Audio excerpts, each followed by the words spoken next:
నాని విజయ్ దేవరకొండని తొక్కేస్తున్నాడా? అసలు ఏమైంది? ఆ వివరాల్లోకి వెళ్లే ముందు మన ఫిల్మీ బౌల్ ఛానల్ని లైక్ చేయండి, షేర్ చేయండి, సబ్స్క్రైబ్ చేసుకోండి. హలో మూవీ లవర్స్, సోషల్ మీడియాలో గత 2 రోజుల నుంచి ఓ న్యూస్ తెగ వైరల్ అవుతుంది. టైర్ 2 హీరోల్లో ఒకరు మరో యంగ్ హీరోని తొక్కేయడం కోసం పెయిడ్ పిఆర్ క్యాంపెయిన్ చేస్తున్నాడని ఓ యూట్యూబర్ లైవ్ స్ట్రీమ్లో చెప్పడమే కాక అందుకు సంబంధించిన బిల్స్ అండ్ ట్వీట్స్ స్వయంగా చూసినట్టు తెలిపాడు. దాంతో సోషల్ మీడియాలో రచ్చ మొదలైంది. అయితే ఆ హీరో నాని అనుకొని ఆ తొక్కబడుతున్న హీరో విజయ్ దేవరకొండ అని నెటిజన్స్ కామెంట్స్ చేస్తున్నారు. నాని కావాలని చెత్త సబ్జెక్ట్స్ అన్ని విజయ్కి వెళ్లేలా చేస్తున్నాడని కూడా వాదనలు మొదలుపెట్టారు. అయితే ఇందులో నిజమెంత? అసలు విజయ్ని నాని తొక్కేయాల్సిన అవసరం ఏముంది? పూర్తి వివరాలు ఇప్పుడు మనం తెలుసుకుందాం. విజయ్ చిన్న చిన్న క్యారెక్టర్స్ చేస్తున్నప్పటికీ నటుడిగా సరైన గుర్తింపు తీసుకొచ్చిన చిత్రం ఎవడే సుబ్రహ్మణ్యం. నాని స్వయంగా విజయ్ని ఇంట్రడ్యూస్ చేశాడు.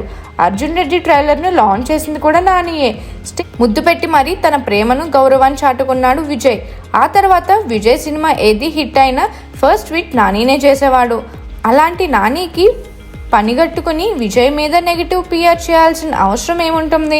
టాక్సీ వాళ్ళ తర్వాత విజయ్కి సరైన విజయం లేదు. లైగర్, ఖుషి, ది ఫ్యామిలీ స్టార్ ఫ్లాప్ అవడం అనేది విజయ్ ఎంచుకున్న స్క్రిప్ట్ ప్రభావం అంతే తప్ప అందులో నాని చేయించేది ఏమీ లేదు. ఇద్దరికి మంచి రిలేషన్ ఉంది, అన్నదమ్ముల్లా కలిసిమెలిసి ఉంటారు. కానీ వీళ్ళ ఫ్యాన్స్ మాత్రం అనవసరంగా గొడవలు పడుతుంటారు. నాని విజయ్ని తొక్కేస్తున్నాడనే మాటలో వాస్తవం కాదు కదా, కనీసం అర్థం కూడా లేదు. ఇవన్నీ కేవలం అబద్ధపు ప్రచారాలు మాత్రమే. మరిన్ని డీటెయిల్స్ కోసం, ఫిల్మ్ గాసిప్స్ కోసం, రివ్యూస్ కోసం ఫాలో అవుతూ ఉండండి ఫిల్మీ బౌల్.